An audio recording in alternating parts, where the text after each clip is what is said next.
Okay guys, we are back, and today I'm going to show you all of the Dr. Monty Wisp that I could find. I've also got a couple of bonus Shadowman Wisp at the end of the video. And I put subtitles on this, so I would really appreciate the likes. This took a little while to edit, so thank you very much in advance. I want to know what you guys think down below in the comment section of what you're about to hear. Is Dr. Monty God? That's right, it's Dr. Monty God, and the Shadowman would have you believe something entirely different about Dr. Monty. I hope you guys enjoy. Okay, I think I've found a way to talk to you. Given all the shit hitting the fan, there's not much I can do other than give you a bit of encouragement. How about I give you some facts? Little ones, quick ones, fun ones. It'll be good for morale. Now here's the thing. I knew a bloke, and I'm talking way, way, way back. He was the sweetest, most charming individual you could ever wish to meet. He was funny too. We used to have such a good old laugh together. Honestly, my sides hurt thinking about it. He was my friend. He was my best friend. And then the apothecons got hold of him. Since then, pretty much acting as their agent, zipping around the galaxy. Changing it. Which do you prefer? Universe, multiverse, omni-fucking-verse, or... Double points! Yeah, let's get on with it. Short version is, he's no longer sweet, charming, or funny. He's what brought them here, when he escaped the key. Something else I should probably clarify. This is it. The ether. The infinite. Otherwise known as Agartha. Or is it Agartha? Well, whatever way you slice it, or spell it. It's the reality beyond. Beyond the world you know. Beyond your perception. Just so we're clear, I'm absolutely not talking about death. That's a whole other can of worms. Speaking of which, you know how people say when you cut a worm in half, both parts keep on living? Well, they do. Kind of, for a bit. But then one of them dies, not sure if it's the arse or the head. Well, that's the problem with worms. They're a bit short on distinguishing features. What was the point I was making? In retrospect, it probably wasn't the best idea to leave the most powerful artifact in this or any other dimension just lying on the fucking table. But in all fairness, Maxis was a bit of a wild card. I mean, you remember he was actually just a little drone the last time you saw him. Anyway, he's in the summoning key now. Buggered if I know how we're going to get him out. Right, here we go. It's a bit like the news, this.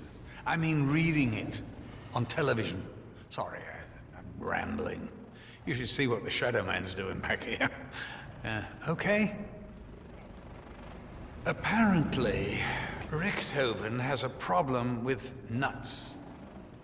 Make of that what you will. At the orphanage, Edward told everyone his dad was a famous scientist. They scrawled, "Teddy is a liar," on the schoolyard wall. Edward doesn't like spicy food.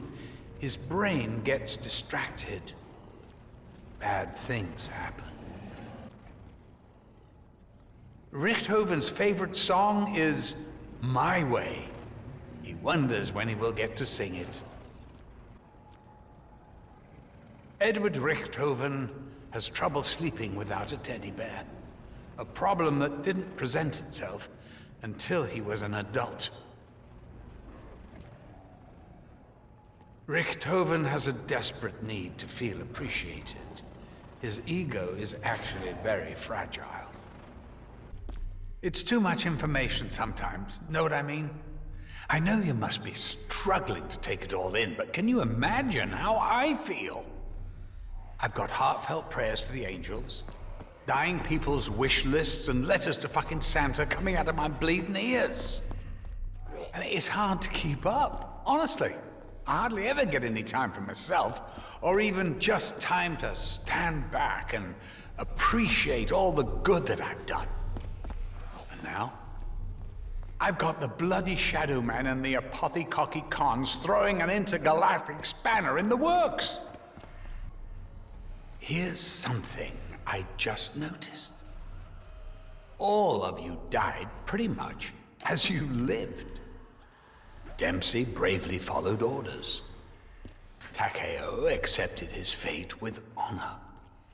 Nikolai battled with his own demons. It's funny, isn't it? Richtofen's the only one that really didn't see it coming. I'm quite pleased with that. I made an app once. At least I think that's what you call it. It started off really simple. All people did was press a button to indicate whether or not they'd had a good day. I tracked the data for everyone in the world. I mean, it was meant to help me understand people. It worked. But even in its simplest form, it was too much to take in. It actually made me depressed. It's hard trying to please everyone. Oh, I'm getting worked up, honestly. You have no idea how hard it's been from my side. Sorry. Keep up the good work. I'm sure you'll sort it out. Your sins serve only as an invitation. An invitation to an evil beyond your imagination. I will lead the way. I will show you the path. Only through me, the Shadowman, will you find your redemption. You do realize that he's manipulated you. That's what he does. Dr. Monty is just one of the many names he's been known by. The Great Dragon, the Beast. Is this ringing any bells? Beelzebub, Lucifer, Satan, the Devil. Okay guys, that is all of the Wisp I was able to find. There is probably even more and gives you even more in-depth look at Dr. Monty and the Shadowman. Very, very interesting stuff. Would love to hear what you guys think down below in the comment section. Also, do you guys think that this could possibly be like Buried, where you have to follow one or the other to start the Easter egg? A lot of the Easter egg hunters are having a hard time getting that first step. Hopefully we start getting it figured out pretty soon. Guys, we're on the road to 14 subscribers, so subscribe if you're new and hit the like button if you enjoyed. And as always, it's been your boy Laggin24, and I will see you next time.